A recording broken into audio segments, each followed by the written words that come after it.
It is a truly frightening prospect, isn't it? The thought that the very essence of who we are, our memories, our personality, our ability to recognize the ones we love, could slowly fade away.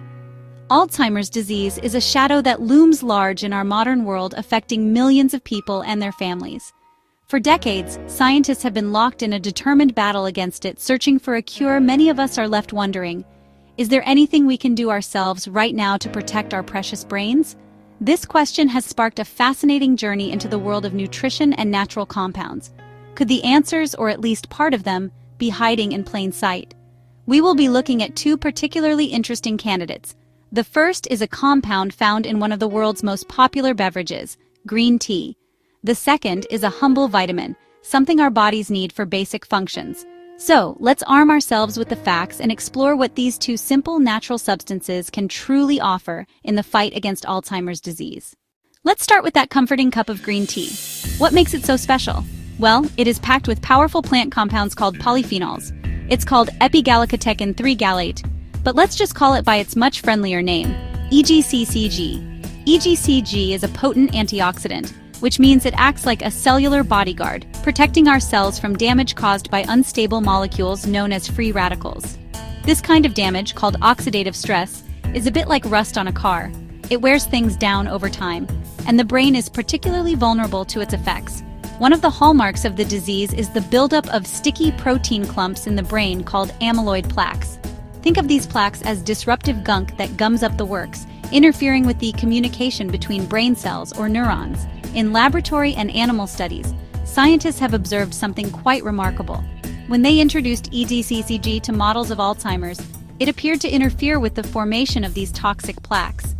Animal studies, particularly in mice bred to develop Alzheimer's-like symptoms, have shown that EGCG can do more than just tackle plaques. Researchers have found that mice given EGCG in their water often perform better in memory tests, like navigating mazes, compared to those who didn't receive it. On top of this, there's the issue of inflammation. The brain in Alzheimer's disease is often an inflamed environment. EGCG has demonstrated powerful anti-inflammatory properties in these studies, helping to create a healthier, more stable environment for brain cells to survive and thrive. So, in these preclinical models, EGCG appears to be fighting a multi-pronged battle, reducing plaque formation, improving memory, and soothing damaging inflammation. It's a compelling case, but it's crucial to remember these are animal studies. Moving from mice to men and women is the biggest leap in medical research. What works in a lab animal doesn't always translate to complex human beings living in the real world. We can find important clues in what are called observational studies. They don't prove cause and effect, but they can reveal fascinating patterns and correlations. One of the most cited studies in this area comes from Japan, a country where green tea consumption is very common. This particular Japanese study followed over 1,000 individuals aged 70 and older. The researchers meticulously recorded their dietary habits, including how much green tea they drank.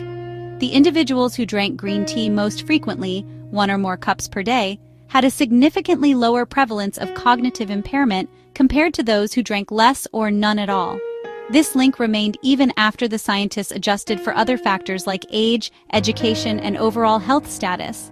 Several large meta-analyses on tea and cognitive health have been published. One notable review concluded regular tea drinkers had a lower risk of developing cognitive disorders, including Alzheimer's. Of course, we must be careful here. People who drink green tea regularly might also have other healthy habits. Perhaps they exercise more, eat a better diet overall, or have a more active social life. These are confounding factors. Researchers try to account for them, but can't remove them completely. These studies show a strong correlation, but not definitive proof that green tea itself prevents Alzheimer's. For that, we'd need large-scale, long-term, randomized controlled trials, which are incredibly expensive and difficult to conduct. Until then, the human data is suggestive and encouraging, but not conclusive. Now let's turn our attention to our second compound of interest, vitamin B3. This might sound familiar, as it's a vitamin we all need. It comes in a few different forms, most notably niacin and nicotinamide. While both are forms of B3, they behave slightly differently in the body. Niacin is well known for its role in managing cholesterol, but it can cause an uncomfortable flushing of the skin. Nicotinamide, on the other hand, doesn't cause this flush and is the form that has generated the most excitement in the field of brain health research. It plays a fundamental role in our body's energy production. Every single cell in your body, including your brain cells, relies on a molecule called NAD+. Think of NAD+ as the cell's rechargeable battery. As we age, and particularly in neurodegenerative diseases like Alzheimer's, the levels of this crucial NAD+ molecule decline. This energy crisis makes neurons vulnerable. They struggle to function, they can't repair themselves properly, and eventually, they may die. This is where nicotinamide comes in. It is a direct building block for NAD+. Providing the body with more nicotinamide can help boost those depleted NAD+ levels. In mouse models of Alzheimer's, supplementing their diet with nicotinamide has led to some impressive results. Scientists observed that these mice showed significant improvements in their cognitive performance. When researchers examined their brains, they found that the nicotinamide had not only boosted NAD+ levels, but had also reduced the amount of a modified protein called tau, which forms toxic tangles inside neurons. Human observational studies have also provided supportive, though not conclusive, evidence. One such study, the Chicago Health and Aging Project, found that individuals with the highest intake of niacin from food had a slower rate of age-related cognitive decline and a lower risk of developing Alzheimer's disease. It suggests that maintaining healthy levels of this essential vitamin through our diet could be an important piece of the brain health puzzle. What if we didn't have to choose between green tea's plaque-fighting power and vitamin B3's energy-boosting ability? What if we could combine them? This is where the research gets particularly exciting. Scientists are exploring a multi-target approach instead of a single-target one. Alzheimer's is complex. Plaques, tangles, inflammation, and energy deficit. Recent lab studies tested this idea. Researchers used human brain cells and other Alzheimer's models. They treated them with EGCG and with nicotinamide. The early-stage results looked promising. The combo showed synergy, greater than the sum of its parts. The duo better restored cells' energy production. They rescued mitochondrial function, the cellular powerhouses. In Alzheimer's, mitochondria become dysfunctional. They fail to produce enough energy and release harmful free radicals.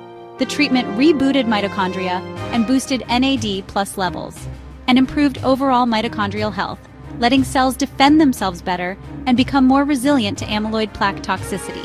The pairing activated protective genes inside cells. Those genes reduce oxidative stress and quell inflammation. The combo interrupted the vicious cycle of damage and reduced toxic protein buildup. It recharged the cell's batteries and armed cells with better defenses. While this is still confined to the laboratory, it provides a very strong scientific rationale. This could be a game changer, a multifaceted attack on a multifaceted disease. This all sounds incredibly hopeful, and it is. The research into EGCG and nicotinamide is genuinely exciting and offers a new avenue of exploration in our fight against dementia. The most important thing to understand right now is that the vast majority of the strong, compelling evidence we've discussed comes from studies on isolated cells in a petri dish or from research in animals, primarily mice. Humans are infinitely more complex than a mouse. Our metabolism, our genetics, our lifespan, and countless environmental factors all play a role in our health.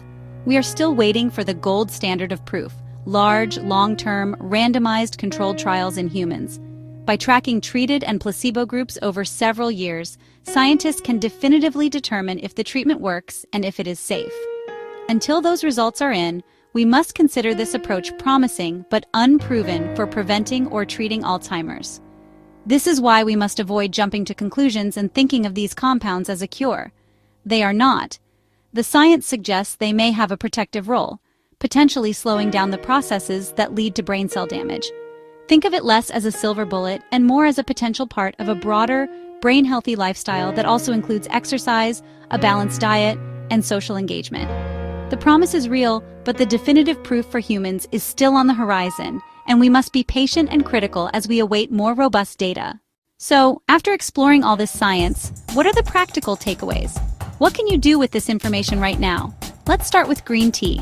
Enjoying a few cups of green tea each day is a safe, simple, and potentially beneficial habit. The human observational data suggests a link to better brain health, and it's a practice with very few downsides for most people. You get the potential benefits of EGCG alongside a host of other healthy compounds.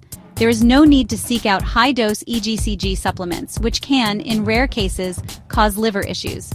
Simply brewing and drinking the tea is a sensible approach. When it comes to vitamin B3, the story is a bit different, and we need to be more careful.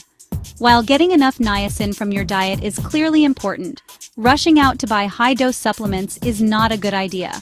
High doses of the niacin form of B3 can cause not just that uncomfortable skin flushing, but also stomach upset, and more seriously, liver damage. Nicotinamide is generally better tolerated, but taking any vitamin in high doses without medical guidance can carry risks and may interfere with other medications. The wisest course of action is to focus on a diet rich in B3, including foods like tuna, chicken, turkey, mushrooms, avocados. The most crucial piece of advice I can offer is this: always speak with your doctor or a qualified healthcare provider before making any significant changes to your diet or starting a new supplement regimen. Your doctor understands your personal health history, what other medications you might be taking, and can give you tailored advice that is safe and appropriate for you. In conclusion, the research into green tea's EGCG and vitamin B3's nicotinamide offers a tantalizing glimpse into a future where we might use nutrition to help defend our brains against Alzheimer's. For now, the best strategy is a sensible one. Enjoy green tea, eat a balanced diet rich in essential vitamins, stay active, and always consult your doctor before turning to high-dose supplements.